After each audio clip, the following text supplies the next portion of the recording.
السلام علیکم ورحمۃ اللہ وبرکاتہ۔ بسم اللہ الرحمن الرحیم۔ الحمد للہ رب العالمین والصلاة والسلام علی سیدنا محمد وعلی آلہ وصحبہ اجمعین، اما بعد۔ محترم خواتین و حضرات، الحمد للہ ہم رمضان المبارک کے خوبصورت اور پرنور مہینے میں داخل ہو چکے ہیں، اور اللہ کے فضل و کرم سے ہم نے پہلی اور دوسری تراویح پڑھ لی ہے۔ انشاءاللہ العزیز ہم باقاعدہ اس کا خلاصہ جو پارہ ہم نے کل تراویح میں سنا اور آج جو حصہ ہم نے سنا ہے اس کا خلاصہ ہم پڑھیں گے اور سمجھنے کی کوشش کریں گے۔ قرآن مجید فرقان حمید کی ابتدا سورۃ الفاتحہ سے ہوتی ہے۔ سورۃ الفاتحہ، سورۃ الشفاء، سورۃ الدعاء، اساس القرآن، ام القرآن، بہت سے ناموں سے پکاری جاتی ہے۔ تو پہلا پارہ سورہ فاتحہ مکمل اور سورہ بقرہ کے کچھ حصے پر مشتمل ہے، اور آپ جانتے ہیں کہ اس پر تمام اہل علم کا اتفاق ہے کہ سورہ فاتحہ مکہ مکرمہ میں نازل ہوئی، اور اس پر بھی اتفاق ہے کہ یہ بالکل ابتدائی مکی دور میں نازل ہوئی۔ یہ سورت یعنی سورہ فاتحہ 7 آیات پر مشتمل ہے۔ مختصر ہونے کے باوجود اس کتاب مقدس کے اساسی مقاصد اجمالی طور پر اس میں آ گئے، یعنی کہ جتنے بھی بیسک پرپز تھے قرآن مجید فرقان حمید کے، یہ سب مختصر طور پر سرسری طور پر اس میں آ گئے ہیں۔ اسی لیے اس سورت کو ام القرآن یعنی مدر آف قرآن اور بیس آف قرآن کہا جاتا ہے۔ اس سورت کی حیثیت قرآن کریم کے دیباچے کی بھی ہے، انڈیکس کی بھی ہے، اور خلاصے کی بھی ہے، سمری کی بھی ہے۔ قرآن کریم کے بنیادی مقاصد اور مضامین جو ہیں وہ 3 ہیں۔ نمبر 1 توحید،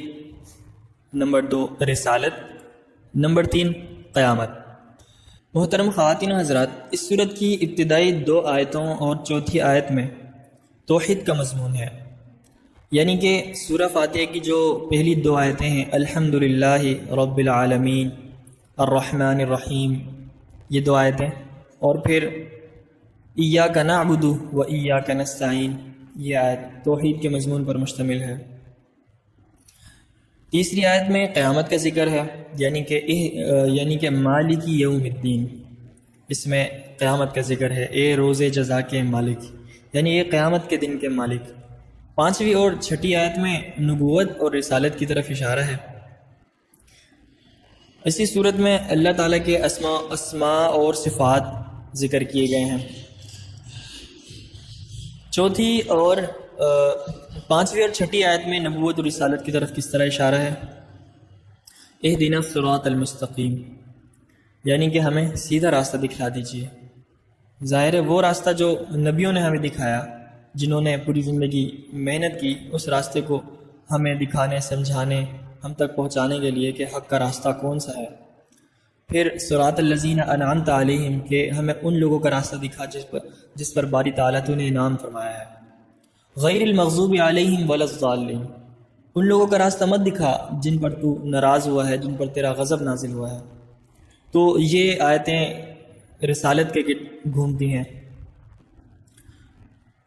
اور جہاں ہمیں اللہ تعالیٰ نے عبادت اور اسی سے عبادت اور اسی سے مدد مانگنے کا حکم دیا ہے، اور استقامت اور ہدایت کی دعا کا حکم دیا ہے کہ ہم تیری ہی عبادت کرتے ہیں، اہدنا الصراط ایاک نعبد و ایاک نستعین، ہم تیری ہی عبادت کرتے ہیں اور تجھ ہی سے مدد مانگتے ہیں۔ اہدنا الصراط المستقیم، ہمیں سیدھا راستہ دکھا دیجیے، یعنی کہ اللہ پاک اپنے پیارے محبوب بندے کو، جس سے اللہ پاک محبت کرتے ہیں، سکھا رہے ہیں کہ دعا کس طرح مانگو اور کیا کیا مانگو اور کیا کیا ہمارے لیے ضروری ہے۔ ایک طرف انبیاء کرام اور صلحاء کرام کا تذکرہ ہے، تو پھر دوسری طرف اس کے ساتھ ہی ان قوموں کی روش سے، ان کے چال چلن سے، ان کے نام نہاد فیشن سے اور ان کے فضول ٹرینڈ سے بچنے کی تلقین ہے، جو اپنی علمی اور عملی کج روی یعنی کہ گمراہی کی وجہ سے، اپنی علمی اور عملی گمراہی کی وجہ سے اللہ کی ناراضگی کا سبب بنے اور اللہ کی عذاب کی مستحق ہو گئیں جو قومیں، ان سے بچنے کی تلقین ہے کہ ہمیں ان قوموں کا، ان لوگوں کا، ان گروہوں کا، ان انسانوں کا راستہ مت دکھائیے، اے اللہ پاک، جن پر تیرا غضب نازل ہوا، جن سے تو ناراض ہوا، بلکہ ہمیں تو اپنے محبوب بندوں کا راستہ دکھائیے جن پر تیرا انعام نازل ہوا، جن پر تو نے انعام فرمایا۔ تو آج ہم اپنی زندگی کو ٹٹولیں کہ ہم نماز میں ہر رکعت میں سورہ فاتحہ پڑھتے ہیں، لیکن ہم اس کے معنی اور مفاہیم کو کتنا ذہن میں رکھ کے پڑھتے ہیں؟ کیا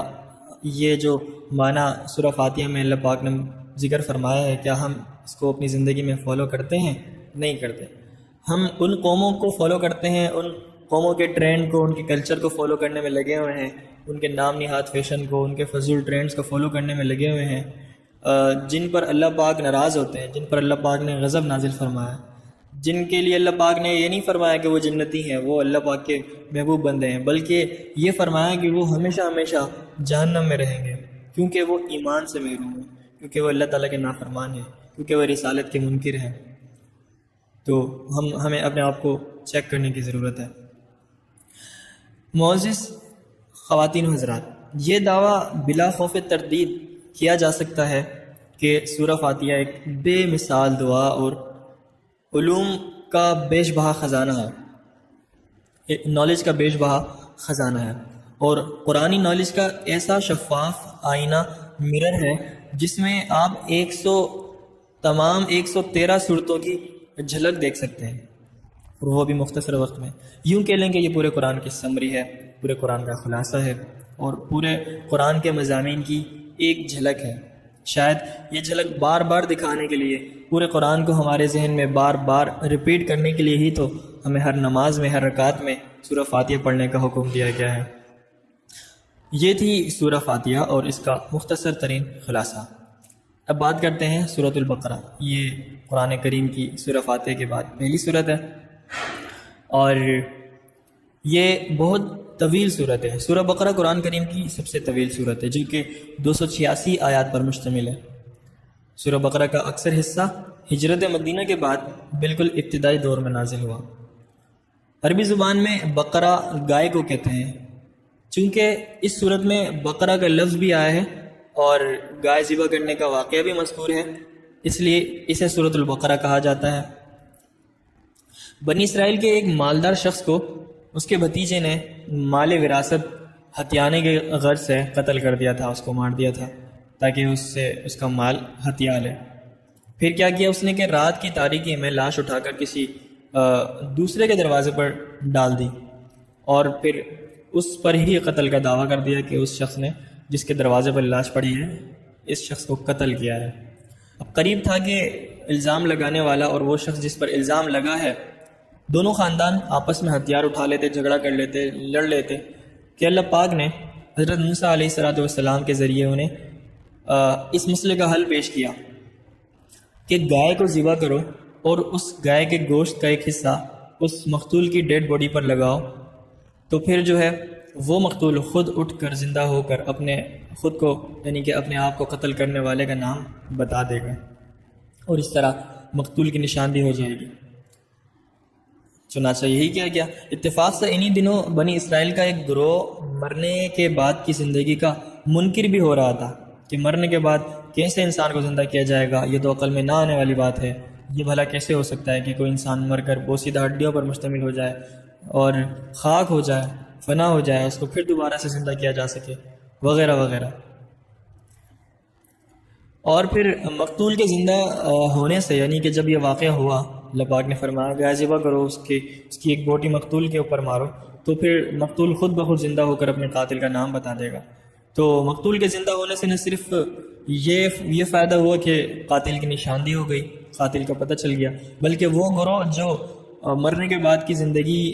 کو سچ ماننے سے انکاری ہو رہا تھا، اس کے لیے بھی ایک حجت قائم ہو گئی۔ اس کے علاوہ مصریوں کے ساتھ طویل عرصہ رہنے کی وجہ سے بنی اسرائیل کے دل میں بھی جو ہے گائے کی کچھ عقیدت اور محبت ایسی پیدا ہو گئی تھی کہ وہ اس کی بہت تعظیم کرنے لگے تھے۔ تو اللہ پاک نے اس عظمت کو بھی کم کیا، ختم کیا۔ جب کہ گائے ذبح کی گئی تو سمجھ لیں کہ اس کی توہین کی گئی، اور ایک معبود کے ذبح ہونے کا تصور ہی نہیں کیا جا سکتا، تو ان کے دل سے وہ بات بھی نکل گئی کہ گائے معبود ہو سکتی ہے، یا اس کی وہ محبت، وہ تعظیم جو بڑی ہوئی تھی حد سے، وہ اللہ پاک نے اس واقعے کے ذریعے ختم کروائی۔ اس واقعے کے علاوہ سورہ بقرہ میں یعنی قرآن مجید کے پہلے پارے میں جو اہم مضامین ہوئے ہیں آئیے وہ ڈسکس کرتے ہیں۔ نمبر 1، اس صورت کی ابتدا رسول صلی اللہ علیہ وسلم کے دائمی معجزہ قرآن کریم فرقان حمید کے ذکر سے ہوئی ہے۔ الف لام میم ذالک الکتاب لا ریب فیہ۔ یوں تو آپ صلی اللہ علیہ وسلم کو اللہ پاک نے بہت سارے حسی یعنی فزیکل اور مادی معجزات دیے تھے، لیکن آپ کا جو سب سے بڑا معجزہ ہے وہ علمی معجزہ تھا، ایجوکیشنل معجزہ۔ تو معجزہ کیا ہے اس کے بارے میں تھوڑا سا جان لیتے ہیں۔ معجزہ اس امر کو کہتے ہیں، اس حیرت انگیز کام کو کہتے ہیں جو انسانی عقل سے ماورا ہو، جس کا ادراک انسانی عقل نہ کر سکتی ہو اور جس کے اسباب بھی ظاہر نہ ہو، یعنی کہ بغیر اسباب کے کوئی کام ایسا ہو جانا جس کو عقل تسلیم نہ کرے، وہ معجزہ کہلاتا ہے، اور یہ اللہ تعالیٰ کی طرف سے کسی پیغمبر کو، نبی کو دیا جاتا ہے۔ آپ سوچیں گے کہ جادو بھی تو بغیر اسباب کے ہو جاتا ہے، سبب نظر نہیں آتا اور عقل حیران ہو جاتی ہے۔ تو اس کا جواب یہ ہے کہ جادو چونکہ ایک منفی فعل ہے اور یہ بغیر اسباب کے نہیں ہوتا، یہ شیطان کی طرف سے ہوتا ہے، جنات کی طرف سے ہوتا ہے، اور اس میں شیطان اور جنات کام کر رہے ہوتے ہیں۔ ان کے پیچھے ریزنز ہوتے ہیں کہ جنات اور شیطان یہ اس کو وجود میں لاتے ہیں، اور چونکہ جنات اور شیطان ہماری نظروں سے اوجھل ہیں اس لیے ہمیں لگتا ہے کہ یہ بغیر سبب کے ہیں، اس لیے ہمیں اسباب اور ریزن نظر نہیں آ رہے ہوتے، لیکن جادو بغیر اسباب اور بغیر ریزن کے نہیں ہوتا، جبکہ معجزہ بغیر اسباب کے صرف اللہ تعالیٰ کے حکم سے اور قدرت سے نبی کے ہاتھوں سے رونما ہوتا ہے اور عمل میں آتا ہے۔ محترم خواتین و حضرات، اس صورت کی ابتدا حروف مقطعات میں سے الف لام میم کے ساتھ ہوئی ہے۔ حروف مقطعات ان حروف کو کہتے ہیں جو کسی بھی صورت کے شروع میں آتے ہیں، جیسے کاف، ہا یا عین، صاد، نون، الف لام میم، الف لام را، اس طرح کے جو الفاظ ہیں یہ حروف مقطعات کہلاتے ہیں، اور ان کے کوئی بھی معنی حتمی طور پر متعین نہیں ہے۔ مفسرین کرام نے بہت سے معنی احتمالی طور پر بتائے ہیں کہ یہ ہو سکتا ہے، یہ ہو سکتا ہے، لیکن کسی بھی مفسر نے یہ معنی حتمی طور پر نہیں بتایا کہ اس کا ایکوریٹ یہی معنی ہے، کیونکہ تمام امت کا اس میں اتفاق ہے کہ اس کا حقیقی معنی صرف اللہ پاک جانتے ہیں۔ ابتدا کا کسی بھی صورت کو، کلام کو شروع کرنے کا یہ انداز کہ شروع میں ایسے ورڈ، ایسے الفابیٹس لائے جائیں جن کا معنی سمجھ نہ آ سکے، یہ انداز عربوں کے لیے نیا تھا۔ اس انداز نے ان کی جو ہے توجہات اپنی طرف مائل کر لی اور وہ بات سننے پر مجبور ہو گئے۔ قرآن کریم کی جن صورتوں کا آغاز حروف مقطعات سے ہوا ہے وہاں قرآن کریم کی عظمت و صداقت اور اعجاز و حقانیت کا بھی ذکر ہوا ہے، کیونکہ علماء کی ایک بڑی جماعت کی رائے ہے کہ حروف لا کر حقیقت میں قرآن کو انسانی کاوش قرار دینے والوں کو چیلنج کیا گیا ہے کہ اگر واقعی قرآن محمد صلی اللہ علیہ وسلم کا خود ساختہ، خود بنایا ہوا کلام ہے تو تم بھی ان حروف سے جنہیں تم دن رات استعمال کرتے ہو اور بڑا فخر کرتے ہو، ایسا ہی کلام بنا کے لے آؤ۔ تمہیں تو اپنی فصاحت و بلاغت پر اور زبان دانی پر بڑا ناز ہے، جس کی وجہ سے تم اپنے مقابلے میں اپنے علاوہ تمام انسانوں کو اجمی یعنی گونگا کہتے ہو۔ اجم کا مطلب ہوتا ہے گونگا، اجمی گونگے، ٹھیک ہے؟ تم اپنے علاوہ تمام انسانوں کو اجمی کہتے ہو یعنی گونگا کہتے ہو، تو بنا لاؤ اس جیسا قرآن۔ لیکن تاریخ گواہ ہے کہ نقل کے کافروں کو اس بات کی ہمت ہوئی کہ وہ اس عظیم چیلنج کو قبول کریں، ورنہ آج کے انسانوں میں کوئی ایسا شخص پیدا ہوا ہے جو اس چیلنج کو قبول کرنے والا ہو، اور انشاءاللہ قیامت تک کے کوئی مائی کا لال ایسا پیدا نہیں ہو سکے گا جو قرآن کریم کے اس چیلنج کو قبول کرے اور اس جیسا کوئی قرآن، اس جیسی کوئی صورت، اس جیسی کوئی ایک آیت بھی بنا کر لا سکے۔ یہ اللہ پاک کا زندہ معجزہ ہے جو قیامت تک کے باقی رہے گا، اور یہ قیامت تک کے انسانوں کو چیلنج کرتا رہے گا۔ محترم خواتین و حضرات، دوسرا مضمون جو وارد ہوا ہے وہ یہ کہ انسانوں کی 3 قسمیں بتائی گئی ہیں۔ نمبر 1 مومن، نمبر 2 کافر، نمبر 3 منافق۔ پھر مومنوں کی جو 5 خوبیاں بتائی وہ یہ ہیں کہ وہ غیب پر ایمان لاتے ہیں، یعنی کہ ان حقائق پر ایمان لاتے ہیں جن کا انسانی حواس سے ادراک نہیں ہو سکتا، جن کو 5 سینس کے ذریعے سے نہیں جانا جا سکتا۔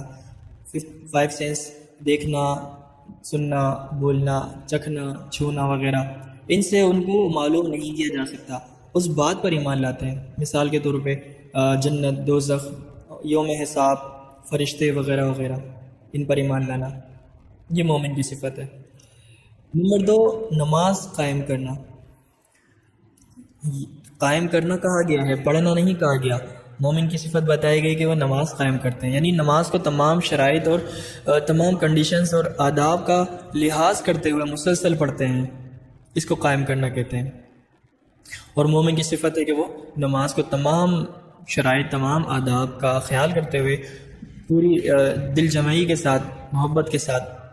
مسلسل پڑھتا ہے۔ ایسا نہیں کہ ایک دن پڑھتا ہے پھر چھوڑ دیتا ہے، جب دل کرتا ہے پڑھ لیتا ہے، جب دل کرتا ہے نہیں پڑھتا،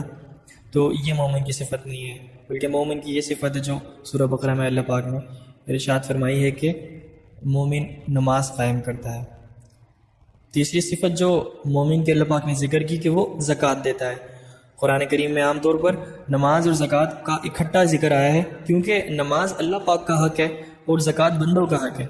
اور انسان کا ایمان اس وقت تک مکمل نہیں ہوتا جب تک وہ اللہ پاک کے بھی حقوق ادا نہ کرے اور اللہ کے نیک بندوں اور اللہ کے محبوب بندوں کے بھی حقوق نہ ادا کرے۔ دونوں ہی حقوق ادا کرنے ضروری ہیں۔ تو اللہ پاک نے جہاں اپنے حق کا ذکر کیا وہاں بندوں کے بھی حق کا ذکر کیا کہ نماز پڑھو اور زکوٰۃ دو۔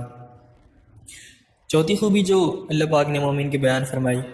وہ یہ کہ یہ مومن جو ہے تمام آسمانی کتابوں پر ایمان رکھتا ہے، یعنی کہ وہ اپنے نبی پر نازل کرتا کتاب پر بھی ایمان رکھتا ہے، اور ان سے پہلے جتنے بھی انبیاء گزرے ہیں ان کو اللہ تعالیٰ نے جو کتاب دی ہے ان سب پر ایمان رکھتا ہے۔ یہ مسلمانوں کا خاصہ ہے کہ جہاں ہم اپنی کتاب قرآن مجید فرقان حمید پر دل سے ایمان رکھتے ہیں، وہاں ہم اس بات پر بھی ایمان رکھتے ہیں کہ حضرت عیسیٰ علیہ السلام پر جو انجیل نازل ہوئی تھی وہ بھی برحق تھی، ہم اس پر بھی ایمان رکھتے ہیں کہ وہ جو انجیل ان پر نازل ہوئی تھی جس کی ابھی موجودہ شکل بگڑی ہوئی ہے، جس کو ابھی تبدیل کر لیا گیا ہے، جو صحیح طور پر باقی نہیں رہی، تو ہم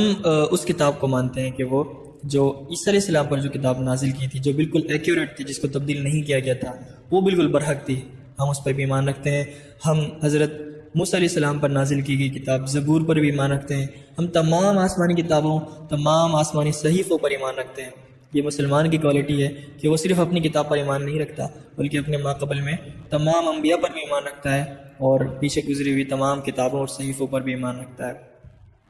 تو یہ کوالٹی بھی اللہ پاک نے مسلمانوں کی بتائی۔ پانچویں کوالٹی جو اللہ پاک نے مسلمانوں کی بتائی کہ وہ آخرت کی ایسی تصدیق کرتے ہیں کہ اس میں شک کی کوئی ملاوٹ نہیں ہوتی، کوئی تھوڑا سا بھی شک نہیں ہوتا، ڈاؤٹ نہیں ہوتا، بلکہ وہ پکی ٹھکی جو ہے بات کو مانتے ہیں، پکا ایمان رکھتے ہیں، پتھر کی لکیر جیسا ایمان۔ یعنی کہ ہم کہتے ہیں نا کہ چلو ہو سکتا ہے قیامت قائم ہو جائے، ہم یہ کہیں کہ چلو ممکن ہے کہ قیامت قائم ہو جائے، ممکن ہے کہ انسان مرنے کے بعد زندہ ہو جائے، ایسی بات نہیں، بلکہ ہمیں پکا یقین ہے کہ ضرور بالضرور قیامت قائم ہوگی، ضرور بالضرور میدان حشر قائم ہوگا، اچھوں کو اچھائی کا نتیجہ دیا جائے گا اور بروں کو برائی کا بدلہ دیا جائے گا، میزان قائم کیا جائے گا۔ تو اللہ پاک نے مسلمان کی یہ خوبی بتائی کہ وہ پکا ٹھکا ایمان رکھتے ہیں آخرت پر۔ محترم خواتین و حضرات، کیا آپ جانتے ہیں کہ سب سے قابل ذکر بات جو سورہ بقرہ میں ہے وہ یہ کہ اللہ پاک نے مسلمانوں کا ذکر 4 آیت میں کیا ہے، کفار کا ذکر 2 آیت میں کیا ہے، اور منافقوں کا جو ذکر ہے وہ 13 آیت میں فرمایا ہے، 13 آیات میں۔ ان 13 آیات میں منافقوں کے بارے میں جو ہے 12 کوالٹیز بیان کی ہیں۔ کوالٹیز سے مراد آپ جو ہے وہ لے لیں،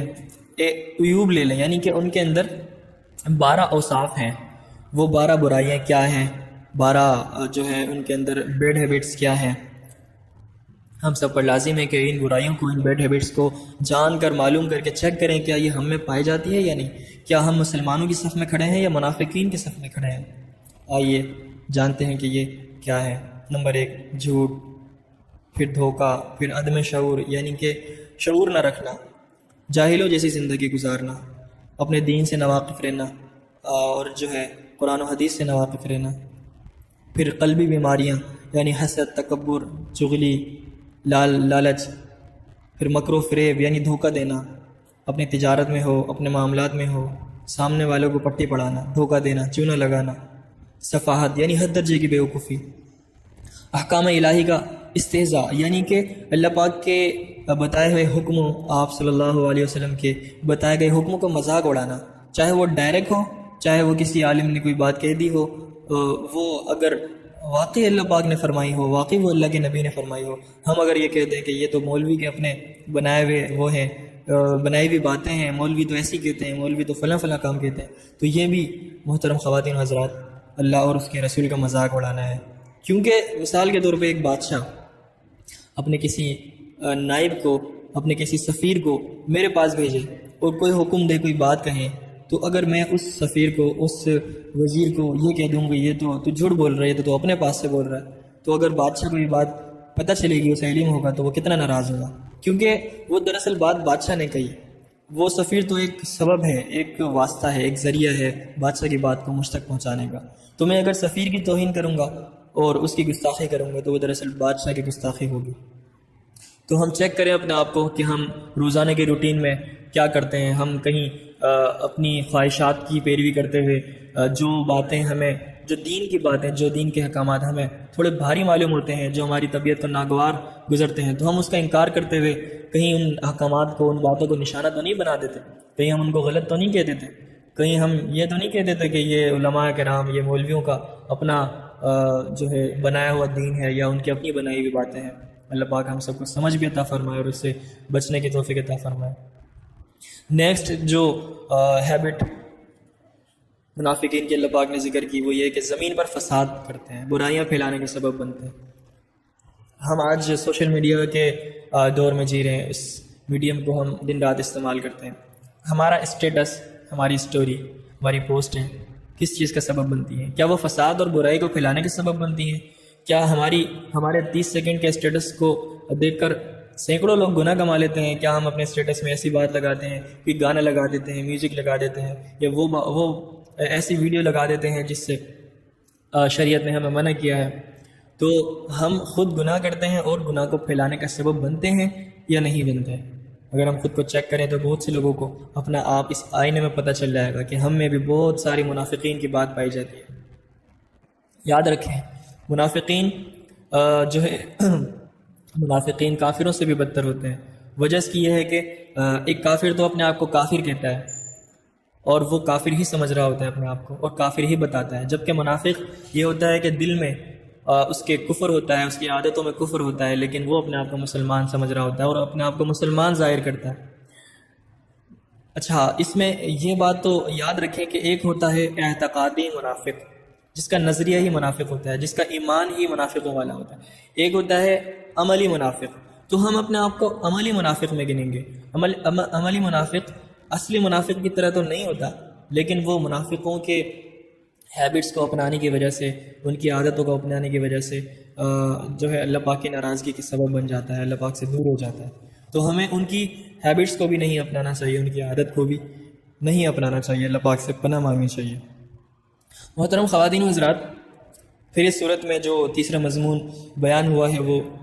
حضرت آدم علیہ الصلاۃ والسلام اور حضرت اماں حوا علیہ الصلاۃ والسلام کا قصہ ہے، جو ابلیس ملعون کے ساتھ پیش آیا تھا۔ حقیقت میں یہ ساری انسانیت اور اس دنیا کی ابتدا سے انتہا تک کا قصہ ہے۔ یہ قصہ حق اور باطل، خیر اور شر کے درمیان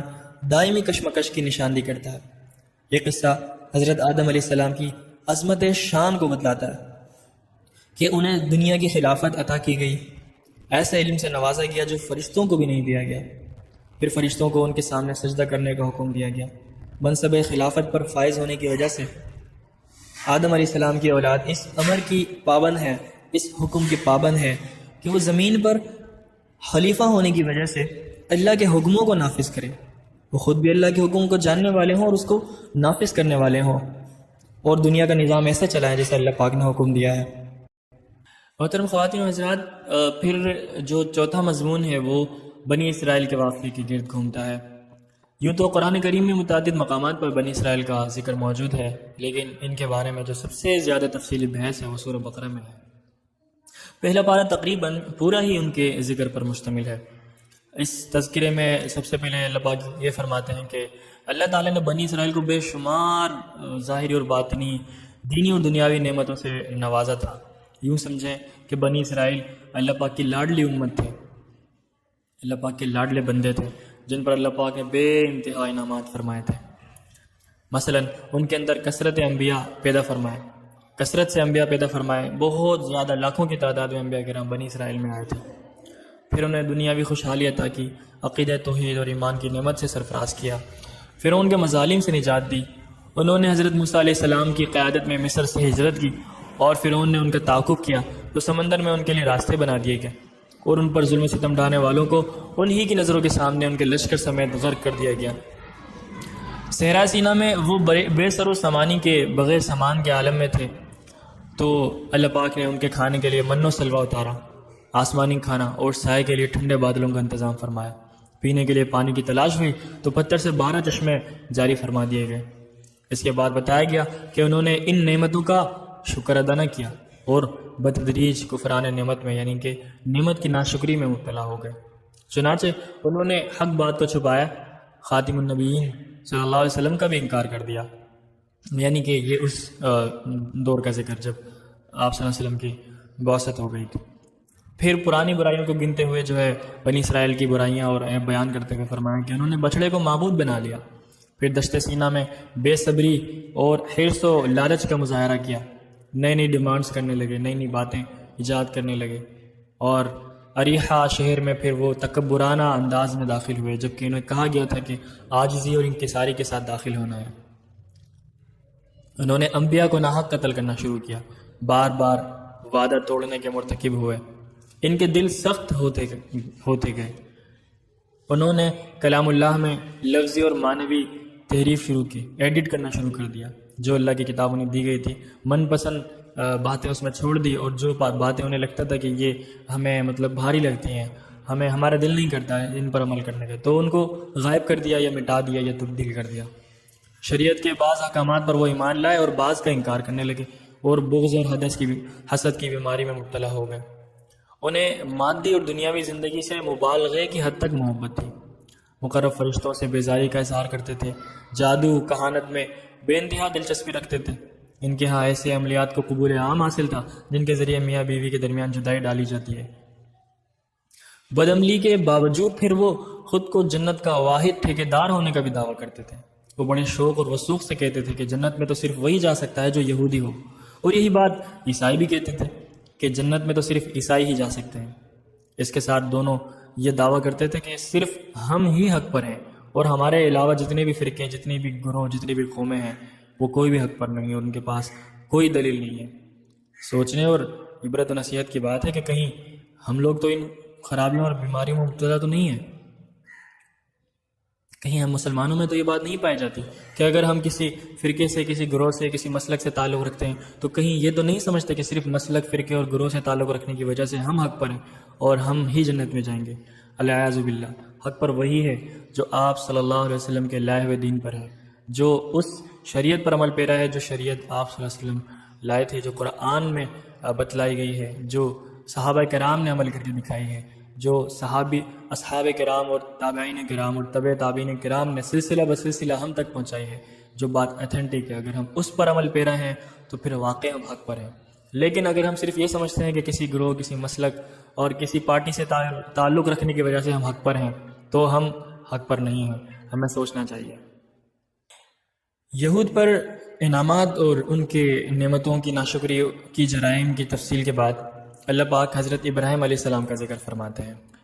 جن کی عظمت شان کو یہودی بھی مانتے تھے اور نصارہ یعنی کہ عیسائی بھی مانتے تھے، اور فخریہ طور پر ان کی طرف اپنی نسبت کرتے تھے۔ حالانکہ اگر وہ اپنے دعوے میں سچے ہوتے اور ان کی طرف اپنی نسبت کرنے کو سچا کہتے تو ہمارے پیارے نبی صلی اللہ علیہ وسلم کی اتباع ضرور کرتے، ان پر ایمان ضرور لاتے۔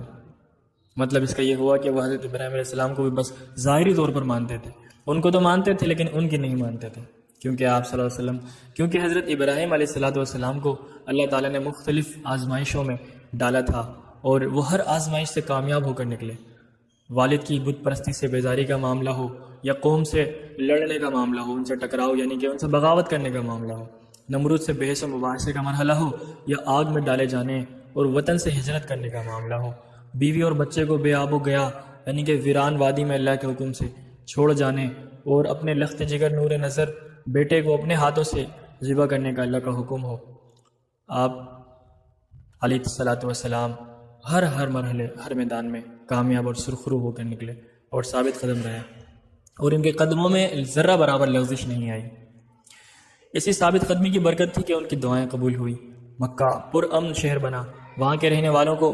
پھلوں کا رزق میسر آیا، اور سب سے بڑی دعا جو قبول ہوئی وہ یہ تھی کہ اللہ تعالیٰ نے قریش کی نسل سے حضرت خاتم النبیین صلی اللہ علیہ وسلم کو پیدا فرمایا، مبعوث فرمایا۔ حضرت ابراہیم خلیل کے معاصر اور مفاخر یعنی صفات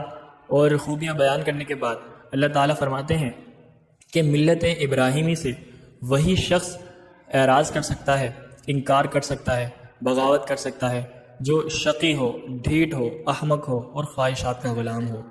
یہود و نصارہ واقعی ایسے ہی تھے، وہ حضرت ابراہیم علیہ السلام کی طرف اپنی نسبت تو کرتے تھے، مگر ان کا زعم باطل یہ تھا کہ نجات حنیفیت کی اتباع میں نہیں، یعنی کہ ابراہیم علیہ السلام کے دین کی اتباع میں نہیں، بلکہ یہودیت اور نصرانیت کی اتباع میں ہے۔ اور یہودیت اور نصرانیت ان کی کیا تھی؟ بگاڑا ہوا دین تھا، کتاب کو وہ بگاڑ چکے تھے، اپنے دین کا حلیہ بگاڑ چکے تھے، وہ اپنے من پسند احکامات کو چھوڑ چکے تھے، اور جتنے بھی احکامات جو ان کو اچھے نہیں لگتے تھے ان کو تبدیل کر چکے تھے۔ اللہ تعالیٰ نے اپنے نبی کو حکم دیا کہ آپ انہیں حنیفیت یعنی دین اسلام کی طرف دعوت دیں، جو کہ تمام انبیاء کا دین ہے، تمام انبیاء نے اسی کی دعوت دی۔ اگر وہ آپ کی دعوت کو قبول کر لیں تو ہدایت پا جائیں گے، اور اگر قبول نہ کریں تو ان کا انکار اور گمراہی کسی دلیل کی بنیاد پر نہیں ہوگی، بلکہ ضد اور ڈھیٹ پنے کی بنیاد پر ہوگی۔ تو آپ انہیں اناد کی گندگی میں پڑا رہنے دیں، انہیں دلدل میں بھٹکنے دیں، اللہ تعالیٰ خود ان سے نمٹ لے گا۔ ارشاد ہوتا ہے اگر یہ یہود و نصارہ بھی اس طرح ایمان لے آئیں جس طرح تم مسلمان ایمان لائے ہو تو یہ بھی ہدایت پا جائیں گے، اور اگر وہ منہ موڑ کر انکار کرتے رہیں تو اس پر تعجب نہ کرو، کیونکہ ضد اور مخالفت ان کی عادت ہے، ان کی فطرت ہے۔ اگر انہوں نے شرارت کرنے کی کوشش کی تو اللہ تعالیٰ ان سے ان قریب نمٹ لے گا، وہ بڑا سننے والا اور بڑا جاننے والا ہے۔ اس کے ساتھ ہی سورہ بقرہ پر مشتمل پہلا پارہ اپنے اختتام کو پہنچتا ہے۔ انشاءاللہ تعالیٰ اگلے پارے میں ہم اس کا بقیہ حصہ ڈسکس کریں گے۔